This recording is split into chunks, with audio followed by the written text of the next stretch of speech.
Hello, and thank you for joining this video today. Today I'm going to show you how to use the Authorized Administrative feature in the Provider Management module for Vermont Medicaid. I'm going to talk today about what is an Authorized Administrator, who uses it, why it's useful to your enrollment, and I'm going to show you how it operates within your application and in the provider portal. So today I'm going to start here on the associations page of a brand new application. An authorized administrator is somebody that you are designating as being able to maintain your enrollment information. This is going to apply to individuals within a group and OPRA, ordering, prescribing, referring, and attending providers only. So if you are one of those enrollment types, you have the option to associate a group if you're an individual within a group, or a facility if you are an OPRA provider. And you have the option to say, one of those groups or facilities is going to be my authorized administrator, and they can handle all of my enrollment information.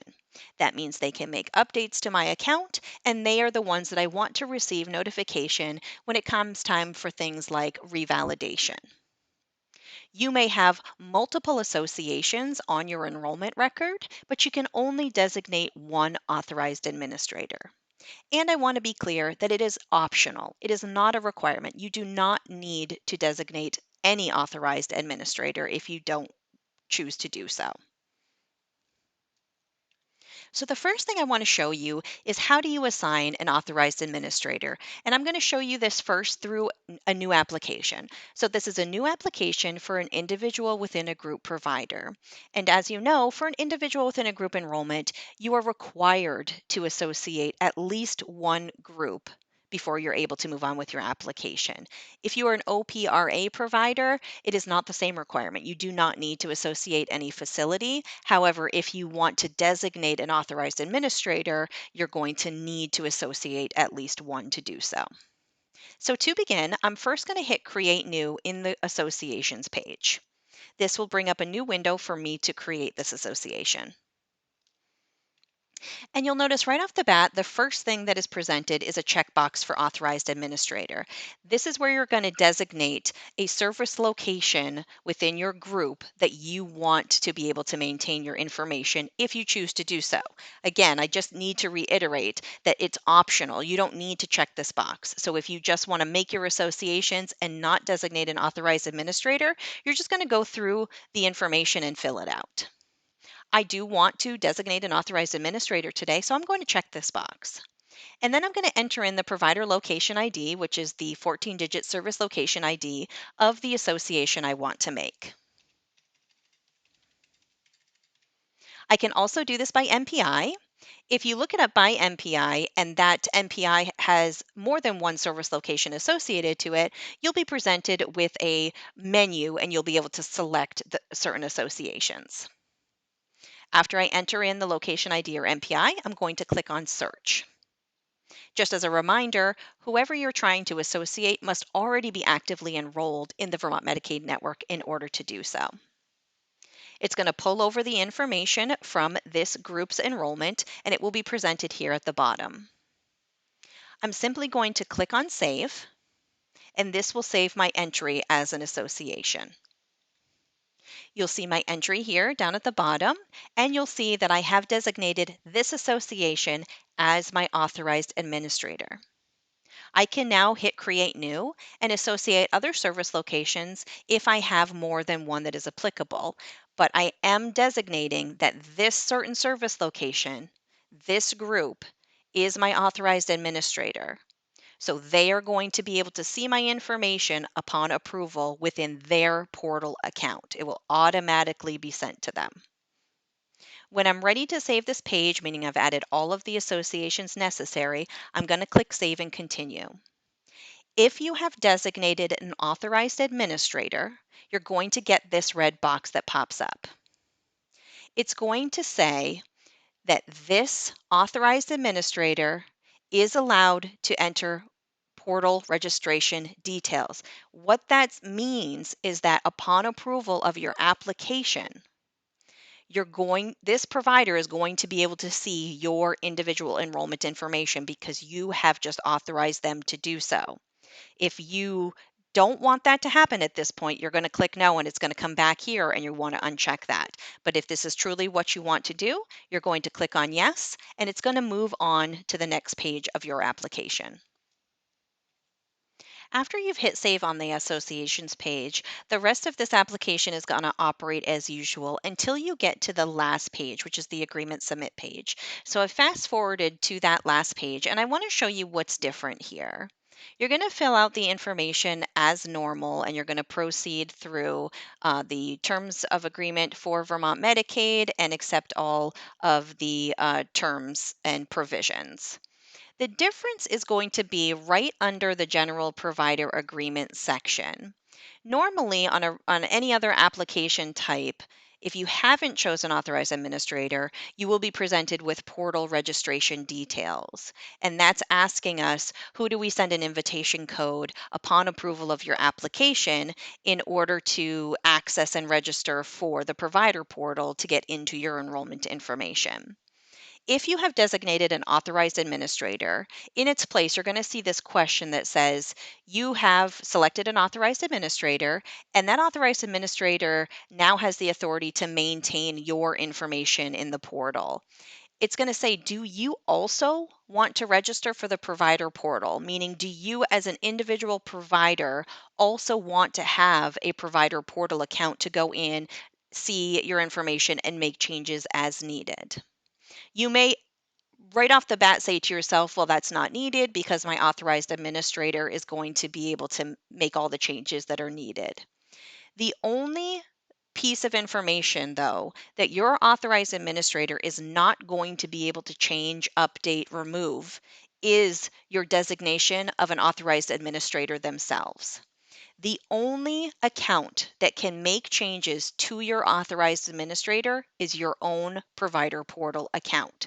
So if you do not have one, in the future, if you wanted to remove your authorized administrator and maybe add somebody else, you're not going to be able to do that yourself. You're going to need to contact Gainwell Technologies in order to make those changes for you. So this is your choice. You can leave it as no and continue on to sign your application.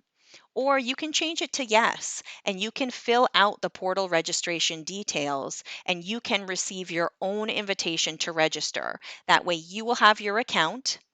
Your authorized administrator will still have your information. They can still maintain your information and make changes, but then you also have control over your authorized administrator and can make those updates if needed. So, this is your choice. Once you have made those decisions, you're going to complete the rest of your application and hit submit. As noted, upon approval of your application, one or two things are going to happen. The first thing that's definitely going to happen is that your authorized administrator, when they log into their portal account, will now be able to see your enrollment information. The second thing that might happen is if you did enter in portal registration details for yourself, you will receive an invitation code in your email and you will be able to register for your account. I'm going to show you both accounts, the group account that holds an authorized administrator and your own personal individual provider account where you can make changes to your authorized administrator. So I'm going to go home first, leaving this application, and I'm going to show you what it looks like when the group logs into their account and they're able to see you because they have designated as your authorized administrator. So I'm going to go ahead and just log in. And I'm going to enter in my username and my password for my group account that is the authorized administrator for this individual. Now, if you have chosen an authorized administrator who has not yet set up their portal account, they need to be able to do that first before they're able to log in. So they'll need to make sure to go through the process. If they're not sure how, they can contact the enrollment department and get that information. But they will need to have a portal account set up and registered in order to be able to log into it. So I'm going to hit submit in order to log into this account. And now I'm logged into my group account.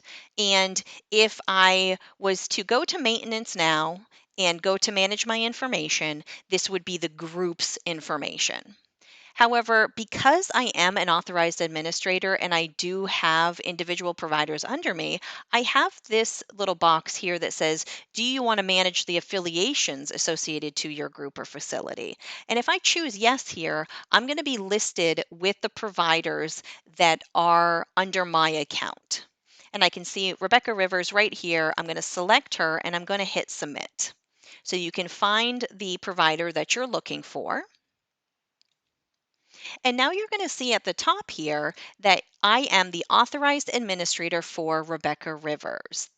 I'm still in my group portal account, but I've switched over to the record for this individual provider, and it's noting that I'm the authorized administrator. Now, if you are a delegate and you just have providers that are under you that you're able to see in your account, it's not, if you're not the authorized administrator, the provider's name is just going to be listed here. But you can easily identify who you are an authorized administrator for because it's going to say it right here at the top. So now if I go into maintenance and I go into manage my information, I'm going into the information for that individual provider. I'm going to click on start to access the enrollment information. And I'm going to navigate over to the affiliation page.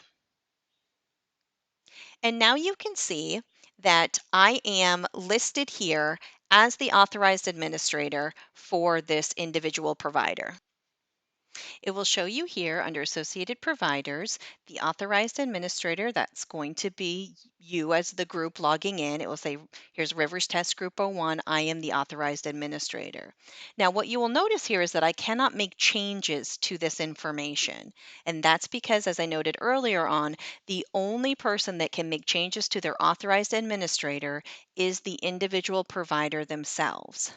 But as the authorized administrator for this individual, I can now go through their entire enrollment record and make updates as needed.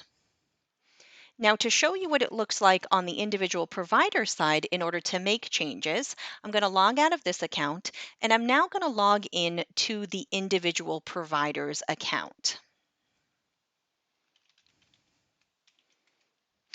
Using the username and password, and you'll only be able to do this if you entered in portal registration details for that individual provider in addition to designating an authorized administrator. If you chose no, there will be no invitation code sent and no registration and no portal account for this individual provider. But as you can see when I logged in, this is just me. I am the provider. This is my account. When I go to maintenance and I go to manage my information, I'm going to be able to make changes just as my authorized administrator would in my own account. I'm going to navigate again to the affiliation page, and it's going to look just like the page in the groups account. The only difference is now I've got some options under the authorized administrator. So now, because I'm in my own account and this is me as a provider, I can change the authorized administrator as I would like to. So I can remove it if I choose to. So I can hit inactivate and it's going to take that authorized administrator away. Now I have no authorized administrator, and I'll just resume as normal. If I wanted to add a new authorized administrator, I can do that. Now, remember, if you want to designate an authorized administrator, they have to be associated to you.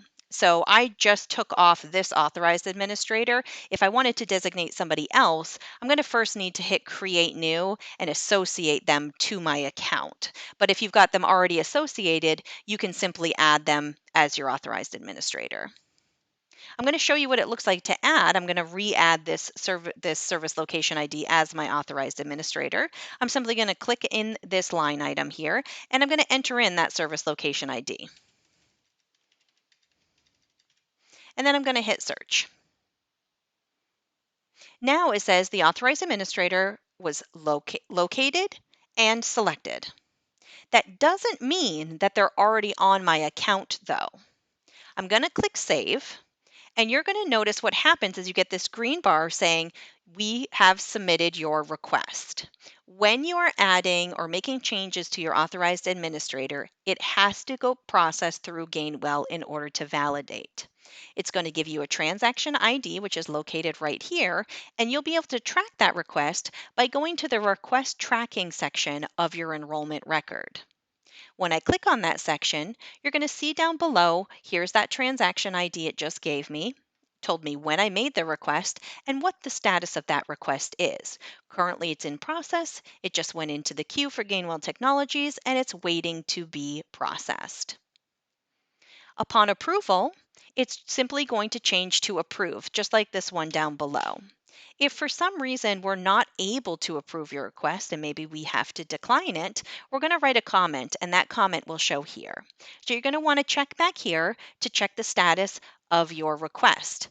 Once it's approved, that change will then show up in the affiliations page and you'll be able to see your new authorized administrator.